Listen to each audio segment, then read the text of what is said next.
Hello बच्चों, चलिए प्रश्न को देखते हैं। प्रश्न है वैद्युत ऋणात्मकता को परिभाषित कीजिए। तो चलिए बच्चों इस प्रश्न की मुख्य अवधारणा की बात की जाए। मुख्य अवधारणा। तो बच्चों वैद्युत ऋणात्मकता क्या होती है? वैद्युत ऋणात्मकता बच्चों एक प्रकृति होती है, एक गुणधर्म होता है। तो बच्चों किसी यौगिक में परमाणुओं द्वारा सहसंयोजी बंध के बच्चों इलेक्ट्रॉन को अपनी ओर आकर्षित करने की जो क्षमता होती है बच्चों, उसे ही हम क्या बोलते हैं? इलेक्ट्रॉन नेगेटिविटी या विद्युत ऋणात्मकता। तो बच्चों हम बात करें किसकी? विद्युत ऋणात्मकता की यहाँ पर, या इलेक्ट्रॉन नेगेटिविटी भी बोल सकते हैं बच्चों हम इसे। वैद्युत ऋणात्मकता या विद्युत ऋणात्मकता। तो बच्चों हम इसे EN भी लिख सकते हैं, EN। तो बच्चों विद्युत ऋणात्मकता क्या होता है? किसी यौगिक में परमाणुओं द्वारा इलेक्ट्रॉन को बच्चों अपनी ओर आकर्षित करने की क्षमता, इलेक्ट्रॉन को अपनी ओर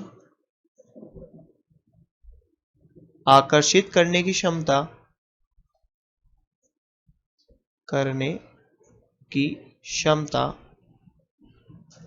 क्या कहलाती है बच्चों? इलेक्ट्रॉन नेगेटिविटी, विद्युत ऋणात्मकता।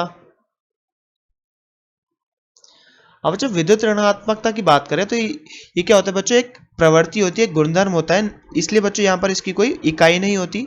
ये बच्चों इसकी कोई इकाई नहीं होती, इसकी इकाई नहीं होती है बच्चों। ये ऊर्जा का रूप नहीं है, यह ऊर्जा का रूप नहीं है बच्चों। यहाँ पर ये आकर्षण को बताती है।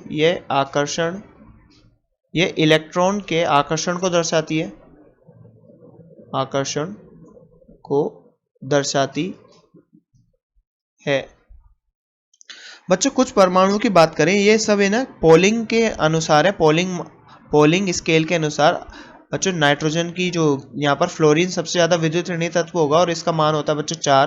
फिर उसके बाद बच्चों आता है यहाँ पर नाइट्रोजन जिसका मान फिर उसके बाद आता है बच्चों ऑक्सीजन जिसका मान होता है 3.5। फिर आता है बच्चों नाइट्रोजन जिसका मान होता है 3। फिर आता है बच्चों क्लोरीन जिसका मान होता है 3। तो बच्चों पोलिंग स्केल के अनुसार यहाँ पर इलेक्ट्रॉन नेगेटिविटी के मान होते हैं बच्चों। तो बच्चों हमसे प्रश्न में पूछा गया था वैद्युत ऋणात्मकता को परिभाषित कीजिए। तो बच्चों हमने यहाँ पर वैद्युत ऋणात्मकता की यहाँ पर परिभाषा दी और इसे समझा। तो बच्चों आशा करते हैं आपको प्रश्न समझ में आया होगा। धन्यवाद।